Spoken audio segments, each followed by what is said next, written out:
Tired of the hassle and risks of manual fruit cutting? Let me introduce our partners over at Supercut System, the automated solution that enhances safety, quality, and efficiency. Cut up to 120 perfect citrus wedges per minute, 6 times faster than manual. Patented technology delivers consistent slices, reducing waste and eliminating plastic. The contactless, hygienic design lowers contamination risk and workplace injuries. Supercut integrates seamlessly for any volume. Improve profitability and customer experience. Experience the power of automation with Supercut. Get started today at supracut.com and be sure to ask about their risk-free trials.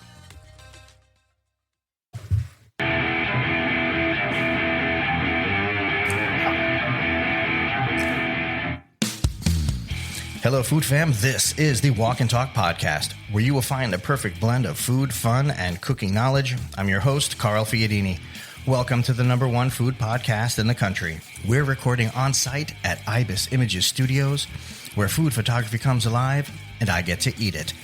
If you haven't heard about it, Walk and Talk Podcast is the official podcast for Restaurant Events LLC. They own the New York Restaurant Show, California Restaurant Show, Florida Restaurant Show, and the Pizza Tomorrow Summit. We are, of course, over the moon and super excited about this partnership. The stakes get higher as we move into this trade show space with restaurant events and also the U.S. Culinary Open at NAFM, and we are ready. Folks, stay tuned. On today's show, we have an incredible guest, Christian Barruos-Brens, a 21-year-old culinary rising star from Miami, and that is our hometown. Christian's journey began at just 16 when he turned his passion for baking into a business to support his family during his mother's battle with cancer. Now, he's not only a culinary student at the Miami Culinary Institute, but also the owner of Chef Christian LLC, catering for major events across the city. His talents have taken him beyond the kitchen as he won a cooking competition in Colombia, which I think is so cool. We're going to get into that too. That boosted his confidence and led to him working behind the scenes on a mini movie that actually won 2 Emmys. Later today, John and I will be cooking up some fun chicken dishes. It's just me and him in-house today doing our thing. Follow our IG for photos and video at Walk and Talk Show. Let's welcome Chef Christian to the program. Christian, how are you, my man? Hello, I'm doing phenomenal. What a tremendous introduction. What an honor to be here. Thank you very much. You know, you put out some really good stuff too. And at some point, we need to coordinate getting you here in studio up in Tampa. And let's make some content, man. Like we have video and, food photography, the whole 9 yards. I'm down. Let's do it. I'm ready to bring that song up there in Tampa. I'm super excited about it. I want to get into this because your story is very interesting. You're a young guy and you've experienced a lot of positive things in spite of having adversity thrown at you. You've come a long way in a short period of time. And I think a lot of this starts with, your mom's journey with cancer and how that kind of drove you. Can you get into how that pushed you into culinary? Of course, yeah. So it all started when I was 16 years old, a sophomore in high school, when I got the news that my mother had 2 cancers at the same time, diagnosed with 2 cancers, breast and thyroid cancer. And that moment was shocking for me. But I did not let that moment in life affect me. I actually turned that negative to positive. I started learning how to cook pastries, cookies, brownies, sweets to sell at school, and some snacks as well. They called me the duffel man kid in class, where I had a duffel bag and I was selling sweets for $1 in class. And I was not able to do that in class because, I have to do it very low key, but I had to do it for purposes for my mother. And that is my why.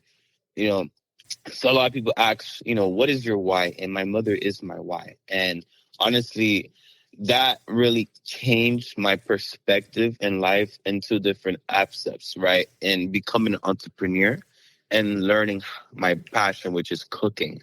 I started with sweets, now, savory. And that really drove me into thinking, okay, this is what I want to do. I want to learn how to cook, but turn that into a business too in the future. And that's how the culinary world kind of opened up for me. So my mom is very strong. She is a warrior and she's my rock. And I'm very blessed that she's still with us today and helping us. And actually, she's my momager. So she's actually helping me a lot every single way. She's like my best friend. So I'm very blessed for that. I really do appreciate your positive vibe. Your outlook is tremendous. And I'm sure you hear this, but I want to make sure that you know that, John and I both agreed when we decided to reach out and get you on the show that like you're special kind of a fella, and I'm glad you're here and God bless. Yes, thank you. No, God is great. So in your sophomore year, you're out there hustling baked goods. You're in Miami. You're the duffel man. Like you must have raised a lot of eyebrows doing that. Yes, I have actually. So in the beginning, in sophomore year, keep in mind, this was 2020. This was the COVID quarantine year as well. So it was two different sides of it. For the first 6 months, I was in school selling, and it was phenomenal. Honestly, it was a long line. I had to go to the bathrooms, and there was a line waiting for me outside of the bathroom doors. And I used to sell in the bathroom stall, and it was quick transactions. And I was the only one with the duffel bag that had a, believe it or not, on my phone, I had a little mini POS. So the kids could really tap and scan their card. And they used to, it was crazy. And I had someone every single day buying for me and spending at least $60 a month on me. And that's just one person. And I had other regular customers. And that was one of the crazy experience. Luckily, I didn't get caught because, again, I couldn't sell in school. But it was for a purpose. Everybody knew it was for a purpose, and they already supported me, and I'm very blessed for that.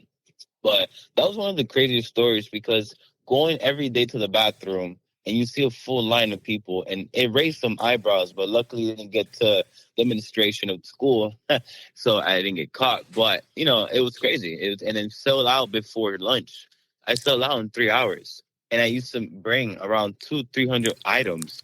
And I used to sell everything for $1 back then, and now everything went up. But that comes to show you that, I do anything to support and try to grind. I'm a hustler. So then after that, once quarantine happened, I was like, oh my God, what am I going to do? And then an idea popped in my head. I'm like, let me transition this into Uber Eats. So I signed up for Uber Eats and did everything in my kitchen, in my house kitchen. And back then, I was able to do that because I didn't really know about the regulations and I had to get a DPR. I was a kid. I was trying to hustle for my mom, man. I had pretty much started my, ghost kitchen in my house. And I had Uber drivers line up from across the street from my block to my house, getting the orders out to the customers because I used to start selling it in my bicycle. But then I was like, I can't. These miles are racking up and the deliveries are going to be late and I'm going to be tired. And my bicycle had no brakes. So I was like, let's start doing the Uber Eats and having Uber drivers deliver the goodies to my customers and my friends. And it was really good. And then, once I raised enough money, I was like, let me focus on school because it's time for me to head in my junior year and senior year to graduate and, get good grades. And luckily I passed. I passed all my exams. I graduated with a good GPA and I got a scholarship for culinary school. So I believe everything turned out pretty good and it was worth, hustling and then back to studying and yeah. But that's one of the craziest stories, honestly. Like, imagine you going to the bathroom and you seeing a full line of people with their money out ready and they're like, what is going on? And, it's crazy. When I was in middle school, at that time, my father was a jeweler and he used to manufacture jewelry. So what I used to do at, 16, 15, whatever it was, I would go to school with a briefcase. And in the briefcase, I would have bracelets, chain, all that stuff. This is back in the late 80s, early 90s. And I got to tell you, it was great. My nickname was the jeweler, and that's what the kids called me. I used to do nameplates and everything. It was an interesting time. Obviously, I did get caught, and it was ugly. But I already created a reputation for myself at that time. So I really do appreciate that story. I identify with it undoubtedly. What is your biggest takeaway from getting into the Miami Culinary Institute? How is that shaping your cooking style?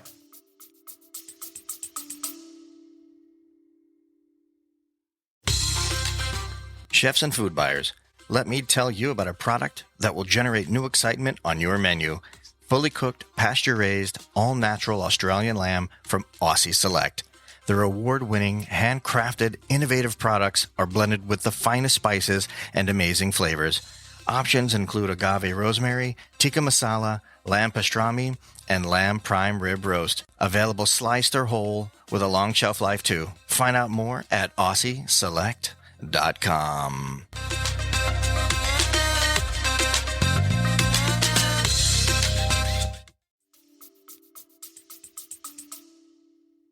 Wow, yeah, the Miami Culinary Institute first is, it's one of the best institutes, culinary institutes here in Miami.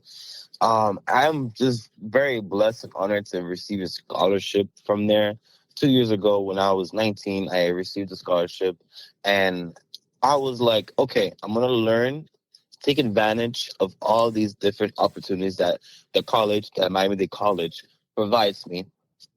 Two, I'm going to take advantage as well that I have a scholarship. I don't have to pay a single cent. Culinary school is expensive. Culinary school is super expensive. So I am honored to have that paid for. So why not turn that into a business? Here's my business mindset. My first week of culinary school, I took the time to study my recipes because, you get your recipes, you learn the basics, and you practice them, right, in the school. What I did is like, okay, let me practice those at home, but add my own twist to it and feed it to my family. I call it a focus group where I have minimum 6 people in my house, and I serve them 3-course menus, restaurant style, and pretty much, serve it to them. And I post it, I take a picture, and I add that to my portfolio. What I did not know I was doing back then is setting me up for the future for my business. Because back then I was not really good at social media, but something told me is like, you should post these videos of you cooking. Let's see what would happen. Thank God I did, because now if I didn't post these projects, these focus groups that I was doing every single week, I would not get these opportunities out and from social media, because social media plays a big role now in general, and this like in general, and especially when it comes to being a chef in the industry. You need to get your name out there, and one way is by social media. So what I did was, every single 2 weeks I get a menu. I make it my own. I practice that in the school. I practice that offsite, which is in my house, and I delivered that into the focus group. Started out with 6 people, 8 people, 10, 15, and to 30 people. And now I'm getting calls from my family members like, hey, we want you to cook Thanksgiving. Hey, I want you to cook Christmas. I'm like, oh, this is fun. I love it. And I practice like that. And honestly, when it comes to the social media aspect, I started posting these videos, and then people are reaching out to me like, hey, can you private chef for this, for me? This is, I'm like, oh my God, I could do that. Oh my God, this is happening.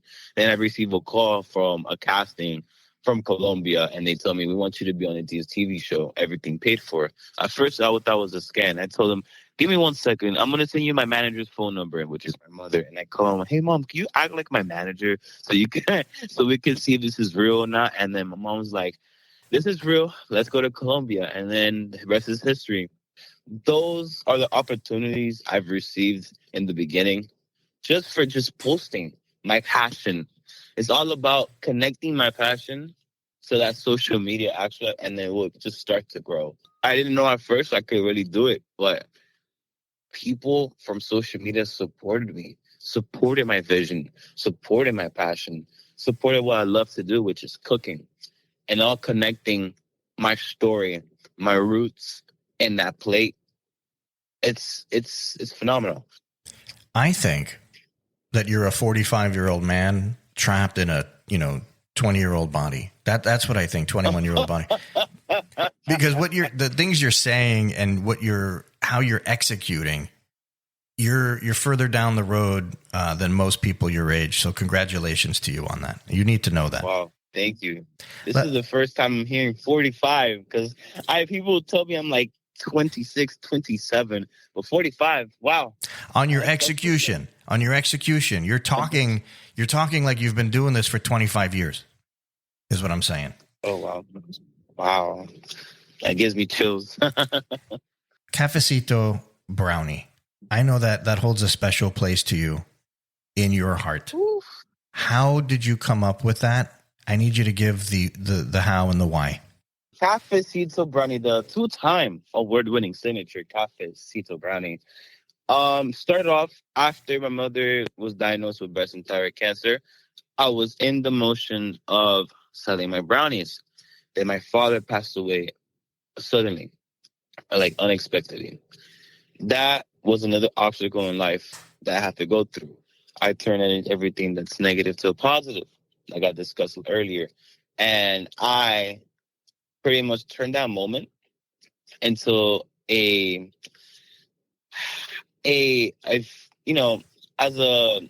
a way of trying to build something new and an homage to my father. I told my mom after it happened, I said, "Hey, Mom, I'm going to be in the kitchen. Don't talk to me. Let me cook something honorable for my father, my late father." And then the Cafecito Brownie was born. Why did I do that? Because my father every single morning used to take me to a cafeteria, a cafe, next to my house with two croquetas, and a Cuban coffee. And I'm no lie to you, I started drinking Cuban coffee since I was 5 years old. And then at 6, 7 years old, I was making my own coffee for my father and for my family at a pretty young age. From that moment, that brownie was super unique, but it was unique for me because it was a symbol for my late father, because my father loved Cuban coffee. It means it's very special to me. So from that moment, it was a bestseller, but I did not know it was going to win 2 awards for 2 big festivals here in Miami. The number 1 dessert in that festival against 40 different chefs. And I'm the youngest one, the youngest culinary. I was the only culinary student there. And going against these big dogs, big professional chefs here in Miami, it was very, very a lot of pressure because I'm the new kid on the block. And I won it twice. And that pretty much come to show that anybody wants to get in this industry to never give up and to keep going and stick to their passion, because you never know what could happen. And always be confident with their dishes. That's what I would always tell students that are first starting off in culinary school. Like, hey, be confident with your dish, because that's going to take you far away. I remember back then I used to be I was not confident with my dishes. But now I shifted that into I'm confident. That Cafecito Brownie is a symbol and example to that. And it won 2 awards, and I'm very blessed. And now we're trying to, expand the Cafecito Brownies to different places, like different hospitality groups and hotels. And I really want to build that brand, that Cafecito Brownie, because it's a very unique product. I got to bring you guys some Cafecito Brownies up when I get up there. We're staring at each other, John and I, as you're talking about this. The story is amazing, number 1. Number 2, we're from Miami. John's half Cuban. At the end of the day, I'm married to a Cuban. At the end of the day, you're speaking the language to us. And we were, you probably want to drop something off in the mailbox today. I'm just saying, Yeah. So what makes that brownie different is that I believe if it's cakey, it is not a brownie. It is a cake. What makes my brownie different is the brownie is ooey gooey, nice and fudgy, but just firm enough to pass to a brownie. And it's infused with a delicious Cuban coffee, right? And on top top it over with a crema chantilly cream, creme chantilly, and then topped with a signature cafecito drizzle, which is a delicious cafecito ganache that I made and I trademarked too, because I'm planning on selling the sauces, in the future, because I believe that sauce can go on anything, ice cream, waffles, you name it. And that's like, you could turn anything into a delicious cafecito bite. And then topped it off with some delicious, crispy chocolate bites to add that texture wonderland, I like to call it, because I believe there's two sides when it comes to cooking or product, right, or cooking in general. Is the flavor and the texture side. Not that many people talk about the texture side. When I wanted to make a dish, that brownie, I was like, let's add everything to it. It's about the experience, the story, the flavor, the background. And that's why I believe I won those two awards, because people connected with that, with my vision that I was trying to put on that plate. So Amen. No, man. some brownies. Wait a minute. Amen to that. And I mean this. I'm serious. You need to send us something here, because we'll take pictures of it. We're going to eat it up. And obviously we want you here too. How did winning the cooking competition in Colombia change your vibe as a chef? And did it open any unexpected doors for you?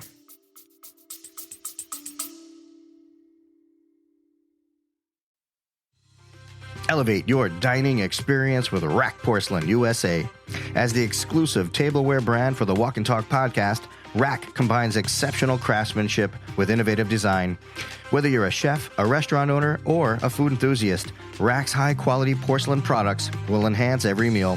Discover the artistry of food presentation and make every dining occasion special. Visit rackporcelain.com today and see how Rack can transform your table.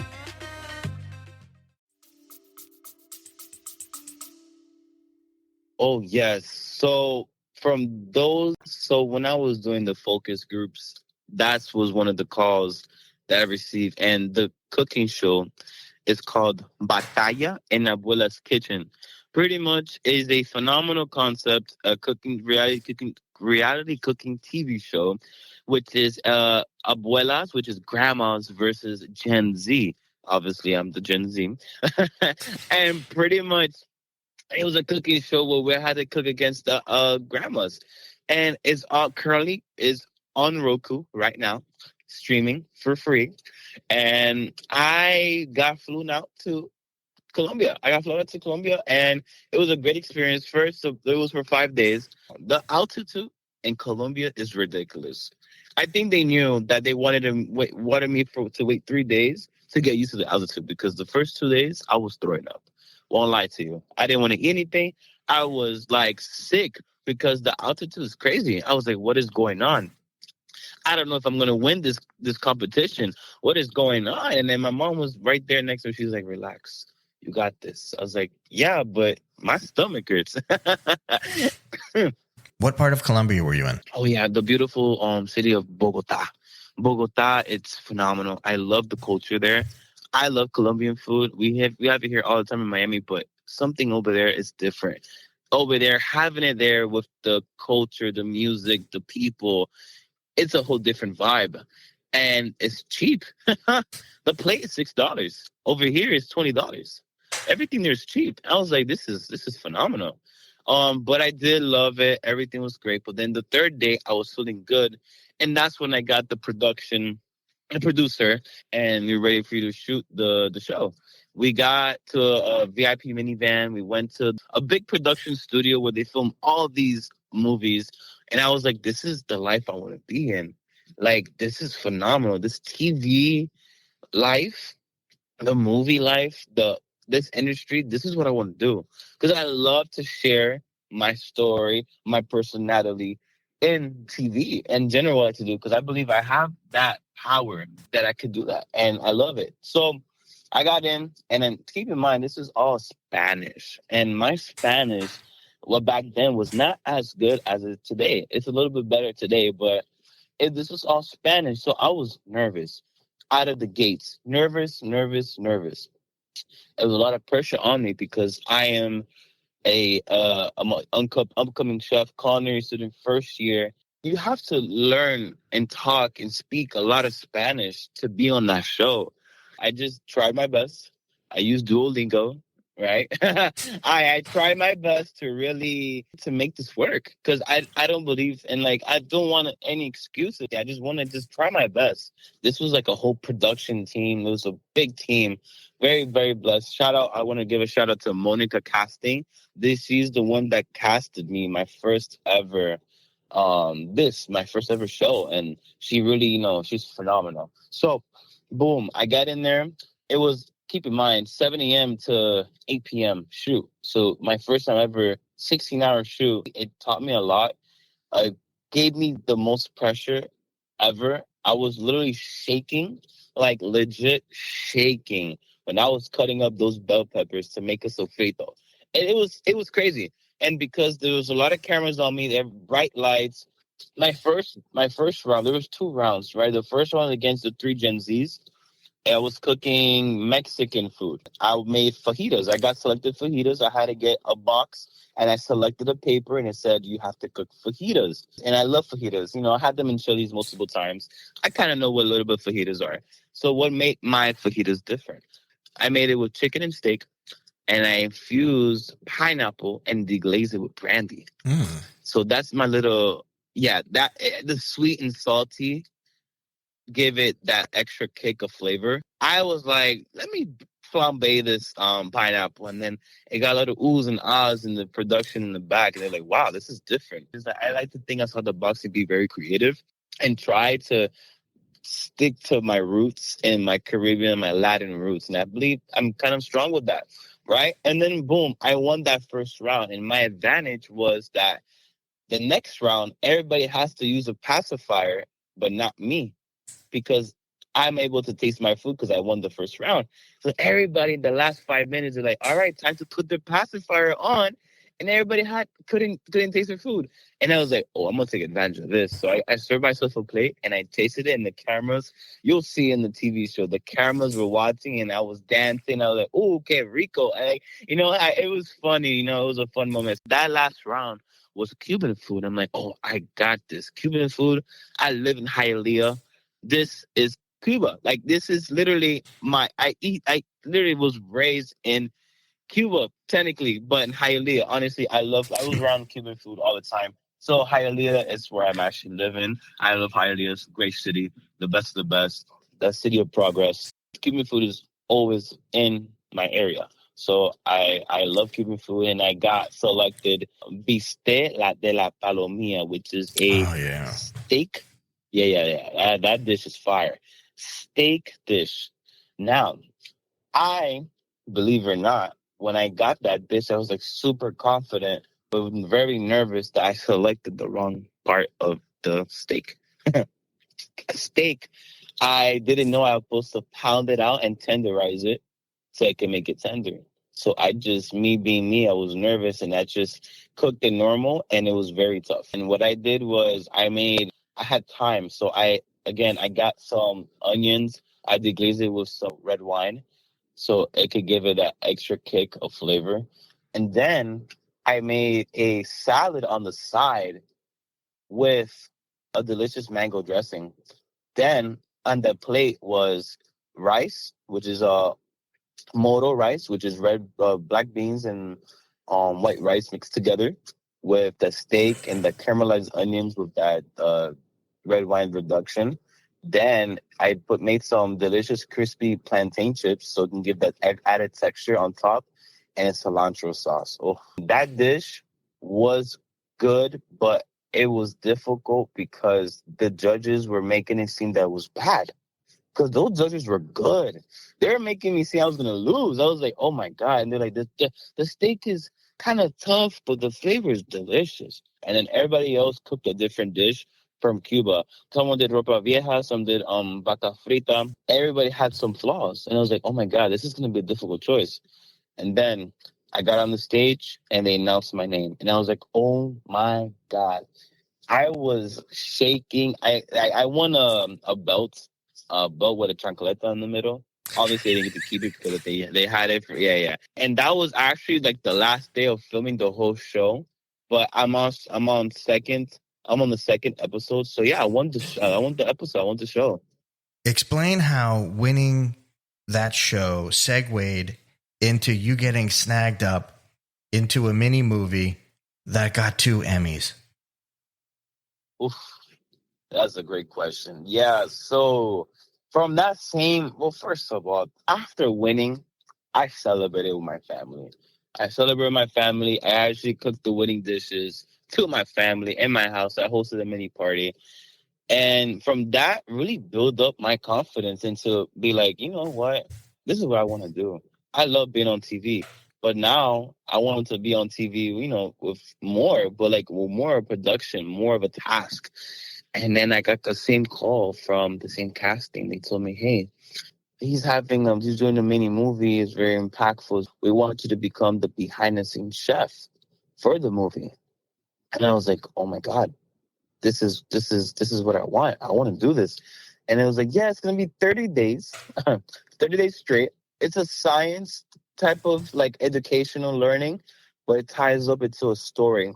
Pretty much, I'll give a rundown of the story. First of all, the mini movie is called La Fuerza de Creer, Dulce Sazón, right? And pretty much that story is about, it's first was a Dominican slash Mexican family. And that really like ties into my roots from the Dominicans. My parents are from the Dominican Republic. I was born here, raised in Miami. So that story is a phenomenal story. I love it because it ties really well with me. And so that story pretty much is a young lady that her family runs a fast casual restaurant, and she wants to go to New York to culinary school. And she comes back, and starts to switch the whole restaurant around because she learned from culinary school. And you see the progression from how the fast casual restaurant starts to elevate their own menu items and turn into a very successful fine restaurant that serves better dishes than before. So, and then the story goes online with the science actually of the different things and the educational purposes, and that's how we won 2 Emmys. Obviously, it was not me by myself. It was a big production team, a huge team when it comes to art department, when it comes to the casting, when it comes to the actresses. Everybody played a big role, and I was very blessed to be part of a small role, small task, but it was a big task, but it was a part of a big team, and I was right there into it, and that was ridiculous. Honestly, 30 days straight cooking. So what I pretty much did was 2 different jobs. The first thing was I had to teach the actors how to properly cook and hold the knives and act like you're cooking. Because now it's one thing I could teach you how to cook, but teaching you how to act to cook it's kind of difficult at first. But I was like, let me do this. I got this. Let's do it. I taught them how to properly cut julienne of peppers, red peppers, and I was actually in the movie. My hands were in the movie because I had to cut with my fast knife skills because I love to cut. That's the first thing I learned how to do at 17 years old, learning how to cut like properly. And that's what they do in the opening scenes, that I actually use my hands, and that was me cutting and stuff. Then other big task, a very important one, was me cooking all the food that had to be displayed on screen. And that kind of made me like better as my presentation because it's like I'm trying to make this very, very pretty as possible. And as well, it tastes good too. There was one day I had to make 30 different burgers because they had to shoot them and then throw them away, shoot them and throw them away. And the kitchen that we used, it was, the old kitchen. So whatever I cooked there, it was not edible because it was city sanitation and etc. That was an experience at its own. And then every day was a different dish I had to cook. And then every 2 weeks we had to switch to a different location. So it was a big task. Obviously I got paid for it, thank God, but it was not about the money. It was all about the experience. At 19 years old, doing that, it's an honor, it's a privilege to do that because they could have chose any other chef, but they chose me. And at the end of it, you got 2 Emmys. Like you're part of that team. Yes. That's amazing. Yeah, I mean, that was shocking to me because I didn't really know that we were able to get awards. I thought this was just a project and then that's it. No, this was a big production. This was like, we got 2 Emmys and we got other many awards too. And I actually, after we did the project, I got invited to do some TV bits from Univision and Telemundo and the red carpet. I got invited to their screening, the red carpet. And then this is when everybody's starting to, I walked in the red carpet and everybody was like, who are you? And, oh, I'm the chef that made the food. I was like, oh, wow. And then, I got some pictures taken and then some interviews. I was like, this is what I like to do. Oh my God, look at this. And like, this is my first time walking in a red carpet and people were taking pictures of me. Oh my God, that was cool. And I got on Getty Images, I think. Getty Images. That was my first time. I was like, wow, this is what I want to do. Like, I want to be on this TV, like TV industry. Like, I love this.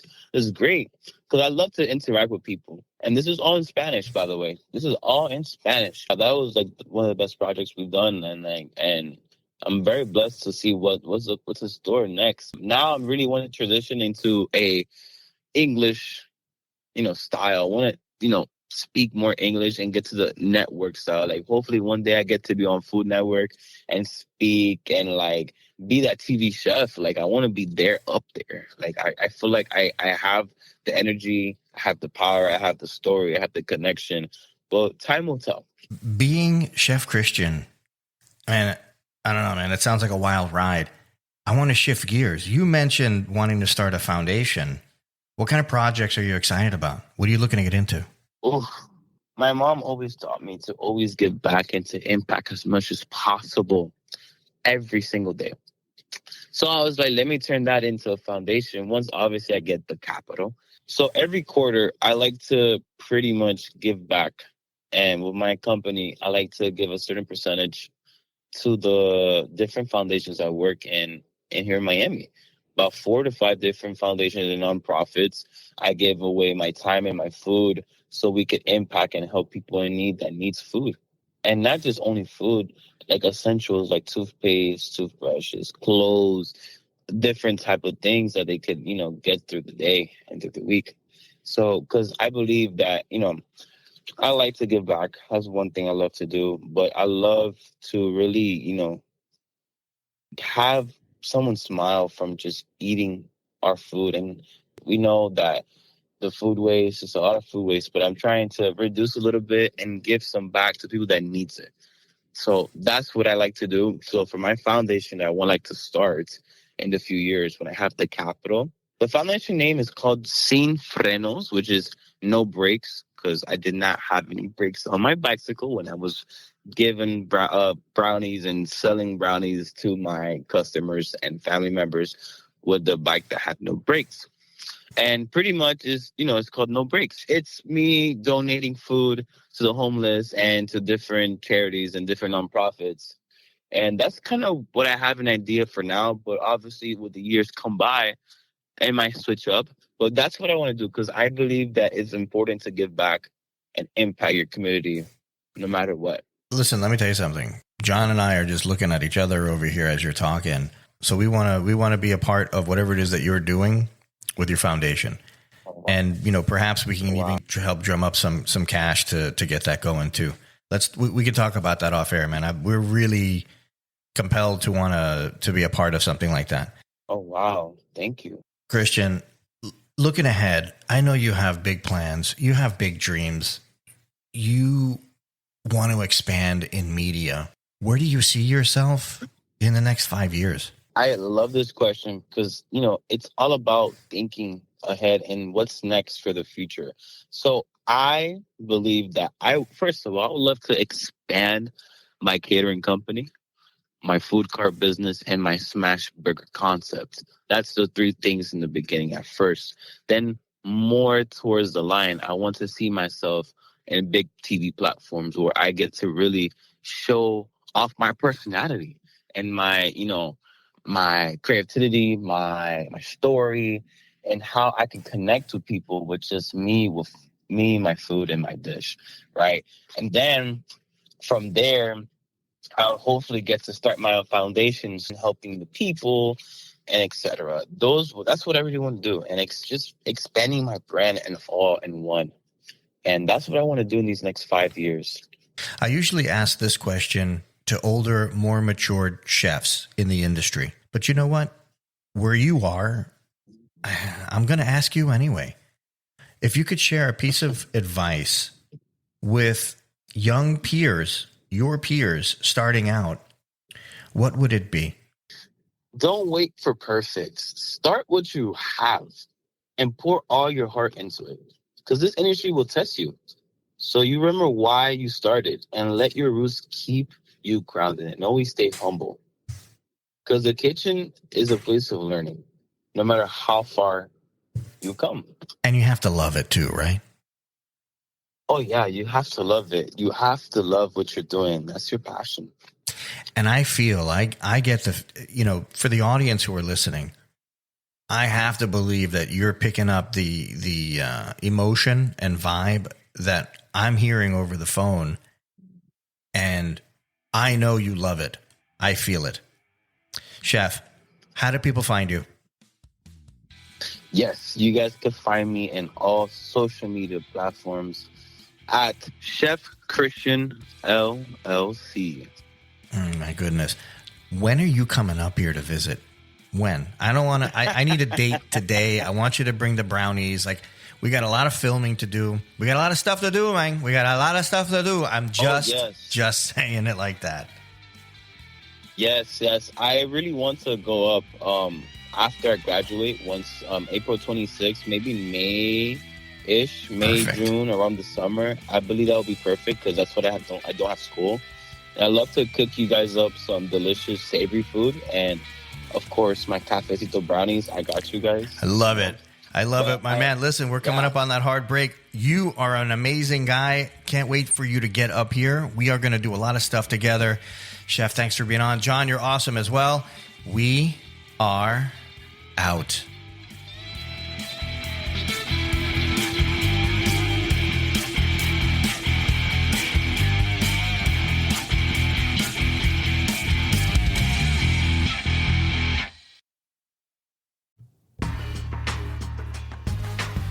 Let me tell you about my friends over at Citrus America and their amazing juicing equipment. They're revolutionizing the way you enjoy freshly squeezed juice. They're at the best hotels, restaurants, and markets. Their mission is simple. Develop a unique consumer experience with on-premise juicing, deliver healthy taste options to clientele, and juice more faster. It's that easy. Citrus America supplies the highest quality juicing equipment and solutions in the industry. So whether you're a small business owner or a large corporation, Citrus America has the right juicing equipment for you. Find out more at citrusamerica.com.